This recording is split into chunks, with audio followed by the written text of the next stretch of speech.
ദൈവത്തിൻ്റെ അതിപരിശുദ്ധ നാമം വാഴ്ത്തപ്പെടുമാറാകട്ടെ. വിശുദ്ധ മർക്കോസ് സുവിശേഷം 11-ാം അധ്യായത്തിൻ്റെ 27 മുതൽ 33 വരെയുള്ള വാക്യങ്ങളിൽ യേശു കർത്താവിൻ്റെ അതോറിറ്റിയെപ്പറ്റി പറയുന്ന കാര്യങ്ങളാണ്. യേശു കർത്താവിൻ്റെ അതോറിറ്റി, യേശു കർത്താവ് ചെയ്യാനുള്ള അതോറിറ്റി. യേശു കർത്താവ് വിശുദ്ധ ആലയത്തിൽ ചെന്നപ്പോൾ 27-ാം വാക്യത്തിൽ മഹാപുരോഹിതന്മാരും ശാസ്ത്രിമാരും മൂപ്പന്മാരും അവൻ്റെ അടുക്കൽ വന്നു. നീ എന്ത് അധികാരം കൊണ്ട് ഇത് ചെയ്യുന്നു എന്നും ഇത് ചെയ്യുവാനുള്ള അധികാരം നിനക്ക് തന്നത് ആരെന്നും അവനോട് ചോദിച്ചു. യേശു അവരോട്, ഞാൻ നിങ്ങളോട് ഒരു വാക്ക് ചോദിക്കും, അതിന് ഉത്തരം പറവേ. എന്നാൽ ഇന്ന അധികാരം കൊണ്ട് ഞാൻ ചെയ്യുന്നുവെന്ന് ഞാനും നിങ്ങളോട് പറയും. യോഹന്നാൻ്റെ സ്നാനം സ്വർഗത്തിൽ നിന്നോ മനുഷ്യരിൽ നിന്നോ ഉണ്ടായത്? എന്നോട് ഉത്തരം പറയുവീൻ എന്ന് പറഞ്ഞു. അവർ തമ്മിൽ ആലോചിച്ചു. സ്വർഗത്തിൽ നിന്നെന്ന് പറഞ്ഞാൽ പിന്നെ നിങ്ങൾ അവനെ വിശ്വസിക്കാഞ്ഞത് എന്ത് എന്ന് അവൻ പറയും. മനുഷ്യരിൽ നിന്ന് എന്ന് പറഞ്ഞാലോ എല്ലാവരും യോഹന്നാനെ സാക്ഷാൽ പ്രവാചകനെന്ന് എണ്ണുകൊണ്ട് അവർ ജനത്തെ ഭയപ്പെട്ടു. അങ്ങനെ അവർ യേശുവിനോട്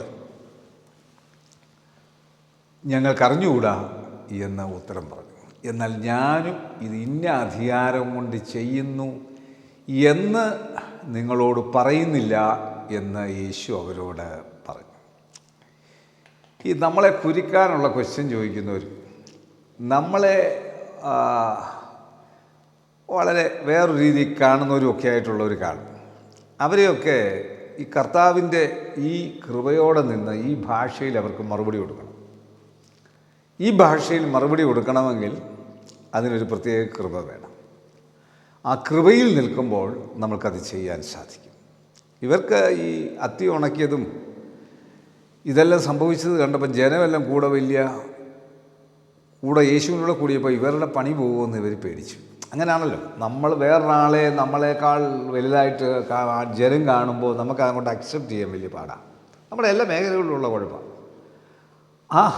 അതിനാണ് കർത്താവ് പറയുന്നത്, നിന്നെ കർത്താവ് അക്സെപ്റ്റ് ചെയ്താൽ മതി.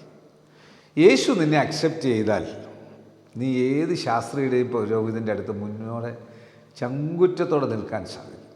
അതുകൊണ്ട് നിൻ്റെ ആ കർത്താവിൻ്റെ അതോറിറ്റി ഉണ്ടെങ്കിലേ സാധിക്കുള്ളൂ. യേശുവിൻ്റെ അതോറിറ്റി നിനക്ക് വേണം.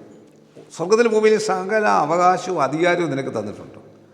ആ അധികാരത്തോടുകൂടി കർത്താവ് ചെയ്ത പോലെ നിനക്ക് ചെയ്യാം.